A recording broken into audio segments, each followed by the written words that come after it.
me anywhere. I need to change things. I need to switch things. So what made you pick that topic? Like, what did you think of when you saw that topic? The pandemic, right? And it was just that. The two things I saw was the person that said, "Oh, I'm too busy to do this," and then they lost their job, or they went part-time, or they had to find another income. So everything they wanted to do, they was too busy, but now you have the time to do it. So what's your excuse now? Then I saw the people that was too busy but got fired, and then was like, "Oh, I got to find something else to do," and started doing books and started printing T-shirts and started, got on the entrepreneur track, started cooking more, started opening other restaurants. Like, it was just, okay, it's no excuse. You're making excuses now. So when you say, "I'm too busy to do this, I'm too busy to do this," what happened this year, right? This year really made everybody focus and had to sit you down. I remember I was watching Farrakhan, and he had mentioned that COVID made everybody in prison. Everybody's in solitary, right? So now what you going to do, because now all you have is your mental.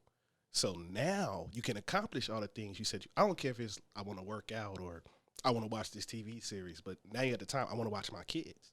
Other two things I seen. I was telling my wife about. I said, either we're going to see a whole lot of divorces or a whole lot of babies because you at home a lot. And one of the things that we seen was the high rate of domestic violence because you're too busy to understand who you was with. Ooh, you were too busy to understand who you were with. Woo!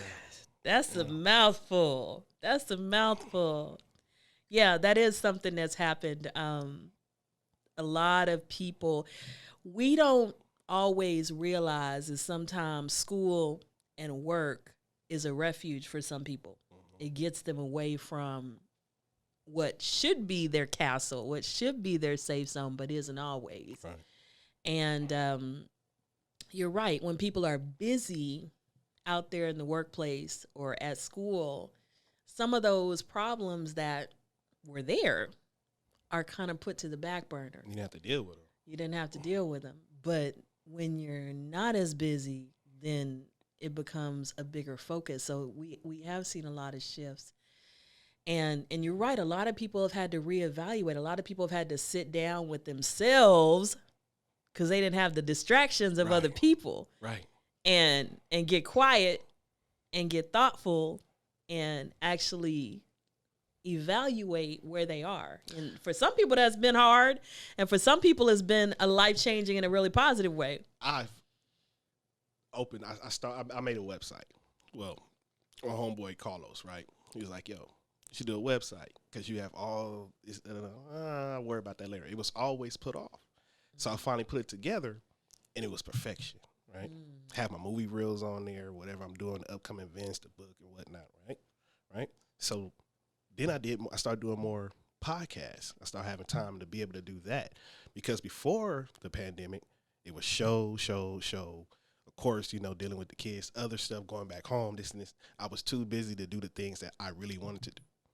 Even though this year was terrible in unimaginable ways, it still brought new seeds that I wanted to do. I just said, I'm going to do it. I'm going to put forth because I have the time to now. So what that also tell you is that you have more time than you think. You just being busy. And then when you done with that, you probably watching Netflix for 8 hours, Hulu, this on social media. So you have the time. You're just being busy because this is how you program to do. We work 9 to 5. We're in the right race. It's the competition. You got to go for that raise, trying to do this, whatever. And you just focus on that. You lose focus on life and just enjoying. So my whole thing is I want to be busy enough to build early so I can rest later. Right? Does that make sense? You know what I mean? Yeah, I hear you. You know, what you just said, it reminded me of Eric Thomas. And he has a video where he said, Oprah has the same amount of hours you do. Hey. P. Diddy has the same amount of hours in a day you do. True. Anybody that you see that's multimillionaire, billionaire, whatever, they have the same amount of hours in a day that you do. But they use their time differently. He said in one of his YouTube videos, he said, Write out a schedule of your day, and I'll tell you where you'll be in 5 years. Boom. Boom. I like that. I was like, wow. I like that. Because he was like, I can tell you by the way that you use your time on a regular basis where you're going to be in 5 years.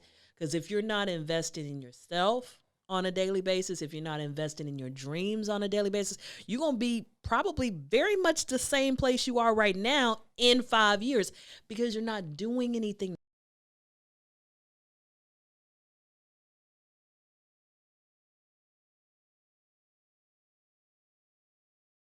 My name is Zennurgy, and I have a weekly podcast called Zennurgy, which is fuel for the mind, body, and soul. And this is the Zennurgize Your Life Goal Setting Package, Volume 1. It comes with the workbook, a journal, stickers, a bookmark, tabs, and a QR code where you can find my podcast.